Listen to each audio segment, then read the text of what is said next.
എല്ലാവർക്കും നമസ്കാരം. മലയാളി പൊളിയാണ്. അതെ, അടിപൊളിയാണ്. എന്നാൽ മലയാളി തീരെ വിവരമില്ലാത്തവരാണ്, അല്ലെങ്കിൽ സ്വന്തമായിട്ടൊരു ഐഡൻറ്റിറ്റി കീപ്പ് ചെയ്യാത്തവരാണെന്ന് നമ്മൾക്ക് പറയത്തക്കവണ്ണമുള്ള ഒരു ഇൻസിഡൻറ്റ് കഴിഞ്ഞ ദിവസം ഉണ്ടായി. ഞാനതൊന്ന് ജസ്റ്റ് പറയാം. ഒരു 10-25 പേര് ഒരു പോസ്റ്റ് ഇങ്ങനെ ഷെയർ ചെയ്തിരിക്കുന്നു.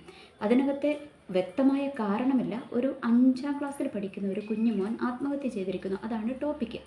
അപ്പം ഒരു 10-25 പേര് ഒരേ പോസ്റ്റ്, ഒരിനകത്ത് ഒരു വള്ളിയില്ല, ഒരു പുള്ളിയുടെ മാറ്റമില്ല, സെയിം ഒരു പോസ്റ്റ് തന്നെ കോപ്പി പേസ്റ്റ് ചെയ്തിട്ടാണ് ഈ 25 പേരും ഇട്ടേക്കുന്നത്. ഞാൻ 25 വരെ എണ്ണിയുള്ളൂ. കാരണം എന്താണെന്ന് വെച്ചാൽ ഈ 25 പേരുടെയും പ്രൊഫൈലിൽ ഞാൻ ഈ പോസ്റ്റ് തപ്പി പോകാൻ കാരണം എന്താണെന്ന് വെച്ചാൽ ഈ കുഞ്ഞു മോൻ്റെ മരണത്തിൻ്റെ കാരണം എന്താണെന്ന് അറിയാനുള്ള നമ്മുടെയൊക്കെ ആ ഒരു വിഷമമുണ്ടല്ലോ. നമുക്കൊരു കുഞ്ഞു മക്കളുടെയൊക്കെ ജീവിതവും മരണവും ഒക്കെ കാണുമ്പോൾ നമ്മൾക്ക് ഒത്തിരി വിഷമം കൂടുതലാണ്. വലിയ ആൾക്കാരെ കഴിഞ്ഞും കുഞ്ഞുങ്ങളുടെ എപ്പോഴും നമ്മൾ ഒത്തിരി മുറിവേൽപ്പിക്കും. പണ്ട് ഏതോ ഒരു മനുഷ്യൻ പറഞ്ഞതുപോലെ നമ്മുടെ എന്താ പറയുക, വിദേശ രാജ്യങ്ങളിൽ നിന്ന് എന്താ പറയുക, കൊച്ചു ശവപ്പെട്ടികളെയൊക്കെ ഇങ്ങനെ കയറ്റി വിടുന്ന, അതായത് മരണപ്പെട്ടവരുടെ ഡെഡ് ബോഡി കയറ്റി വിടുന്നതിന് നേതൃത്വം വഹിക്കുന്ന ഒരു മലയാളി സംഘടനയിൽപ്പെട്ട ഒരു വ്യക്തി പറഞ്ഞ ഒരു ചെറിയൊരു വാക്യമുണ്ട്. അത് ഞാൻ ഇങ്ങനെയാണ് അദ്ദേഹം പറഞ്ഞത്: കൊച്ചു ശവപ്പെട്ടികൾക്ക് എപ്പോഴും ഖനം കൂടുതലാണെന്ന് അദ്ദേഹം പറയുവാനിടയായിത്തീർന്നു.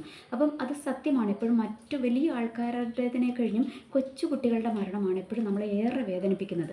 അപ്പം ഇങ്ങനെയുള്ള ഈ സംഭവം കാരണം ഇതിൻ്റെ റീസൺ എന്താണ്, ഈ കുഞ്ഞ് എന്തുകൊണ്ട് ആത്മഹത്യ ചെയ്തു എന്ന് അറിയാനുള്ള റീസൺ തപ്പിയാണ് ഞാൻ ഈ പോസ്റ്റിൽ ഇങ്ങനെ ഒരു 25 പേരുടെ പ്രൊഫൈലിൽ കയറി നിരങ്ങുവാനുള്ള കാരണം.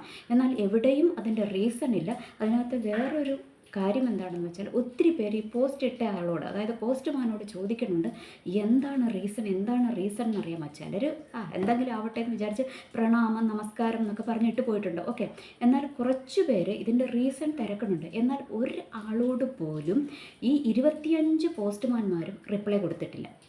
എന്താണ് റീസൺ എന്നിവർ കൊടുത്തിട്ടില്ല. കാരണം ഇവർക്ക് അറിഞ്ഞുകൂടാ. കാരണം ഇവർ എവിടുന്നോ ഇത് കോപ്പി പേസ്റ്റ് ചെയ്തു വന്ന പോസ്റ്റാണ്. അതുകൊണ്ട് ഇവർക്ക് അറിഞ്ഞുകൂടാ എന്താണ് ഇതിൻ്റെ റീസൺ എന്ന് ഇവർക്കും അറിഞ്ഞുകൂടാ. അപ്പോൾ അതിൻ്റെ അടിയിൽ ഒരാളൊരു കമൻ്റ് ഇട്ടേക്കുന്നത് ഇങ്ങനെ ഞാൻ വായിക്കുവാനിടയായി. അപ്പം ആ ഒരു മനുഷ്യൻ അതിനകത്ത് എഴുതിയേക്കുന്നത് ഇങ്ങനെയാണ്: നിങ്ങളുടെയൊക്കെ വിചാരം എന്താണ്? അതായത് ഞാൻ വായിച്ച ആ പോസ്റ്റ് മുതലാളിക്ക് ഏതാണ്ട് 20Kയിലധികം ഫോളോവേഴ്സ് ഉണ്ട്. അപ്പം ഈ വ്യക്തി അതിൻ്റെ അടിയിൽ എഴുതിയേക്കുന്ന ഒരു കാര്യമാണ്, അതായത് കമൻറ്റ് ഇട്ടേക്കുന്ന ഒരു വ്യക്തി എഴുതിയേക്കുന്ന കാര്യമാണ്: ഞങ്ങളൊക്കെ ഇങ്ങനെ പട്ടി പെറ്റി കിടക്കുന്നത് പോലെ നിങ്ങളുടെയൊക്കെ പോസ്റ്റിൻ്റെ കീഴെ വന്നിങ്ങനെ പെറ്റി കിടന്ന് ലൈക്കും തരും, കമൻറ്റും തരും, എല്ലാം തരും. അറ്റ്ലീസ്റ്റ് ഒരു ഇമ്പോർട്ടൻ്റ് ആയിട്ടുള്ള ഒരു മാറ്ററിൽ, അതായത് ഈ കൊച്ചുകുട്ടിയുടെ മരണവുമായി ബന്ധപ്പെട്ട ഒരു മാറ്ററിൽ പോലും ഒരു ക്വസ്റ്റ്യൻ, ഒരു കമൻറ്റ് ഇട്ട് അതിൻ്റെ റീസൺ ചോദിക്കുമ്പോൾ അതിന് പോലും റിപ്ലൈ കൊടുക്കുവാൻ നിങ്ങൾക്ക് കഴിയാത്തത് എന്താണ്? നിങ്ങളുടെ മനോഭാവം എന്താണ്? നിങ്ങൾ എന്താണ് വിചാരിച്ചിരിക്കുന്നത്?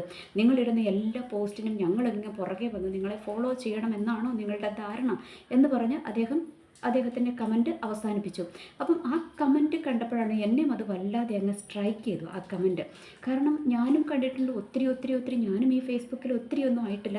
എനിക്ക് പഴയ അക്കൗണ്ട് ഉണ്ടായിരുന്നു. എന്നാൽ ഞാൻ അതൊക്കെ ഡിലീറ്റ് ചെയ്ത് കുറേ വർഷങ്ങൾ ഫേസ്ബുക്കിൽ ഞാൻ ഉണ്ടായിരുന്നില്ല. എന്നാൽ ഇപ്പോൾ അടുത്താണ് ഞാൻ ഫേസ്ബുക്ക് അക്കൗണ്ട് ഓപ്പൺ ചെയ്തത്. കുറച്ച് മാസങ്ങളേ ആയിട്ടുള്ളൂ.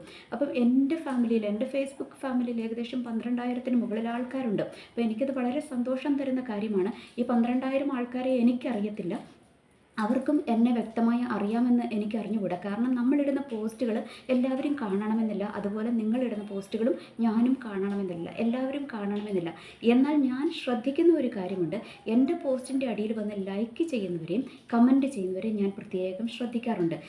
ലൈക്കിന് നമുക്കൊന്നും ചെയ്യാൻ പറ്റത്തില്ല. അവരുടെ പോസ്റ്റുകൾ എപ്പോഴെങ്കിലും കാണുവാണെങ്കിൽ തിരിച്ചൊരു ലൈക്ക് കൊടുക്കാൻ ഞാൻ ശ്രമിക്കാറുണ്ട്. എന്നെക്കൊണ്ട് പറ്റുന്നത് പോലെ. ഞാൻ ഒത്തിരി ഇതിനകത്ത് ഇരിക്കാറില്ല, പറ്റുന്നത് പോലെ ഞാൻ ശ്രമിക്കാറുണ്ട്. എന്നാൽ എൻ്റെ പോസ്റ്റിൻ്റെ അടിയിൽ വരുന്ന കമൻറ്റുകൾക്കെല്ലാം ഞാൻ ഓൾമോസ്റ്റ് എല്ലാത്തിനും തന്നെ ഞാൻ റിപ്ലൈ കൊടുക്കാൻ ശ്രമിക്കാറുണ്ട്. ഇനിയിപ്പോൾ റിപ്ലൈ ഇല്ല എങ്കിൽ അതിനൊരു കമൻറ്റോ ഇമോജിയോ എന്തെങ്കിലും കൊടുത്ത് ഞാൻ അതിന് റെസ്പോണ്ട് ചെയ്യാറുണ്ട്. അതിന് കാരണം എൻ്റെ പോസ്റ്റോ എൻ്റെ റീലോ എൻ്റെ വീഡിയോ ഭയങ്കര സംഭവമായതുകൊണ്ടോ ഒന്നുമല്ല ഇവർ വന്ന് ലൈക്ക് ചെയ്യുന്നതും കമൻറ്റ് ചെയ്യുന്നതും എന്നുള്ള വ്യക്തമായ ധാരണ എനിക്കുണ്ട്. കാരണം ഞാൻ പ്രത്യേകിച്ച് മറ്റുള്ളവരുടെ പോസ്റ്റുകൾ അടിച്ചു മാറ്റിക്കൊണ്ട് വരാറില്ല. എനിക്ക് സ്വന്തമായി എന്തെങ്കിലും എഴുതാനുണ്ടെങ്കിൽ എഴുതുകയും പറയുകയും ചെയ്യുന്നൊരു കൂട്ടത്തിലാണ് ഞാൻ. ഇനി മറ്റുള്ളവരുടെ എടുത്തുകൊണ്ട് വന്നതാണെങ്കിൽ തീർച്ചയായും അവരുടെ പേര് സഹിതം കടപ്പാട് ഞാൻ വെച്ചിരിക്കും. അതെൻ്റെ ഒരു രീതിയാണ്. കാരണം മറ്റുള്ളവരുടെ പ്രസവത്തിൻ്റെ ഉത്തരവാദിത്വം ഏറ്റെടുക്കാൻ ഞാൻ റെഡിയല്ല. അതുകൊണ്ട് അവരുടെ എന്താ പറയുക, അവരുടെ പ്രസവം ഏറ്റെടുത്ത് അതിൻ്റെ ഒരു മദർ സ്ഥാനം തിരിക്കാൻ ഞാൻ ഒരിക്കലും ആഗ്രഹിക്കുന്ന ആളല്ല. അതുകൊണ്ട് ഞാൻ സ്വന്തമായി എഴുതിയതിന് എൻ്റെ പേര് വയ്ക്കും, വേറൊരാൾ എഴുതിയതിനാണെങ്കിൽ അവരുടെ പേര് വയ്ക്കും. അതാണ് എൻ്റെ ഒരു രീതി. അപ്പം ഞാൻ പറഞ്ഞു വരുന്നത് അതല്ല. ഞാൻ പറഞ്ഞു വന്നത് അറ്റ്ലീസ്റ്റ് നമ്മുടെ ഒരു പോസ്റ്റിനകത്ത് ഒരു വ്യക്തികൾ നമ്മളോടൊരു ഐക്യദാർഢ്യം പ്രകടിപ്പിച്ചുകൊണ്ട്, അല്ലെങ്കിൽ നമുക്കൊരു സപ്പോർട്ട്, അല്ലെങ്കിൽ നമ്മളോടൊരു ഇച്ചിരി സ്നേഹം ഉള്ളത് കൊണ്ടൊക്കെ ആയിരിക്കാം ഇവർ വന്നിട്ട് നമുക്ക് ലൈക്കും കമൻറ്റും ഒക്കെ തരുന്നത്. അപ്പോൾ അവരെ ഒന്ന് തിരിച്ച്, ഇപ്പോൾ 20K ഒക്കെ ഉള്ള ആൾക്ക് എല്ലാവരെയും ഒന്നും നോക്കാൻ പറ്റിയെന്ന് വരത്തില്ല. ഇപ്പം ഇത്രയുമുള്ള എനിക്ക് ഇത്ര ആൾക്കാരെ ഉള്ളൂ എങ്കിൽ പോലും എനിക്ക് പോലും എല്ലാവരെയും കാണാൻ പറ്റണില്ല. എന്നാൽ അറ്റ്ലീസ്റ്റ് നമുക്ക് കുറച്ച് പേർക്ക്, ആദ്യം വരുന്ന കുറച്ച് പേർക്കെങ്കിലും ഒരു ലൈക്ക് കൊടുക്കാനോ, അല്ലെങ്കിൽ അവർ ചോദിക്കുന്ന ജെന്യുവനായിട്ടുള്ള ക്വസ്റ്റ്യൻ ഒരു റിപ്ലൈ കൊടുക്കാനോ ആർക്കും പറ്റും. കാരണം നമ്മൾ ഇത്രയും വലിയ പോസ്റ്റുകൾ കോപ്പി പേസ്റ്റ് ചെയ്യുന്നതാണെങ്കിൽ പോലും, ചിലർ കോപ്പി പേസ്റ്റ് ചെയ്തിടുന്നതാണെങ്കിൽ പോലും കുറച്ച് ടൈം അതിനകത്ത് സ്പെൻഡ് ചെയ്യുന്നുണ്ടല്ലോ. അപ്പോൾ അതിനകത്ത് വരുന്നതിന് ഒരു റിപ്ലൈ കൊടുക്കാനുള്ളൊരു സാമാന്യ ബോധം എല്ലാവർക്കും ഉണ്ടാകേണ്ടതാണ്.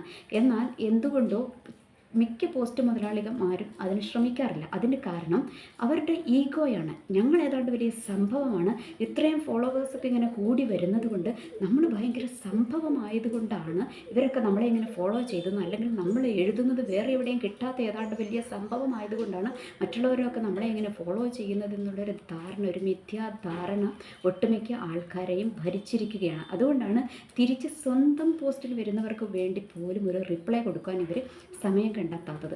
എന്നാൽ എത്രയോ വർഷങ്ങളായിട്ട്, മാസങ്ങളായിട്ട് ഇങ്ങനെ റിപ്ലൈ കൊടുത്ത്, അതായത് കമൻ്റ് ഇട്ടിരിക്കുന്ന മലയാളികളോടാണ് എനിക്ക് പറയാനുള്ളത്. നിങ്ങൾ അറ്റ്ലീസ്റ്റ് നിങ്ങളുടെ വില തിരിച്ചറിയുക. കാരണം ഒരാളുടെ പോസ്റ്റിനകത്തോട്ടൊരു 5-6 പ്രാവശ്യം പോയി കഴിഞ്ഞിട്ട് അവർ റെസ്പോണ്ട് ചെയ്യുന്നില്ല എന്ന് കണ്ടു കഴിഞ്ഞാൽ പിന്നെ വായിച്ചിട്ടങ്ങ് പോന്നാൽ പോരെ. വായിക്കണമെന്നുണ്ടെങ്കിൽ പോന്നാൽ പോരെ. എന്തിനാണ് ലൈക്കും കമൻറ്റും കൊടുക്കാൻ പോകുന്നത്? നമ്മുടെ വില എന്തിനാണ് കളയുന്നത്?